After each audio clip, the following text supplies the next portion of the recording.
मालेगाव येथील महाराष्ट्र राज्य परिवहन महामंडळाच्या मालेगाव आगारात स्वातंत्र्य दिन मोठ्या उत्साहात साजरा करण्यात आला। या कार्यक्रम प्रसंगी मालेगाव आगाराच्या आगार व्यवस्थापक मनीषा देवरे यांच्या हस्ते ध्वजारोहण करण्यात आले।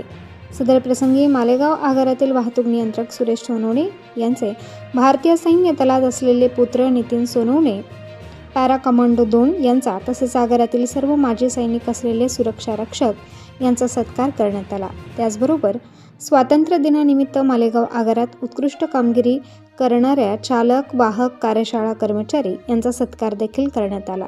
उत्कृष्ट कामगिरी करणाऱ्या कर्मचाऱ्यांमध्ये चालक परमेश्वर गीते, तात्यासाहेब मोरे, इस्माईल शेख, महेंद्र शेवाळे, पंकज शेवाळे, नितीन पवार, वाहक सतीश इयवले, संदीप अहिरे, जयेश पांडे, किरण सूर्यवंशी, योगेश बच्छाव, विकास बच्छाव, शेख अझहर, शेख इक्बाल, प्रभाकर सोळंकी, शीतल कापसे आदी चालक वाहक तसेच कार्यशाळा कर्मचारी यांचा देखील सत्कार करण्यात आला।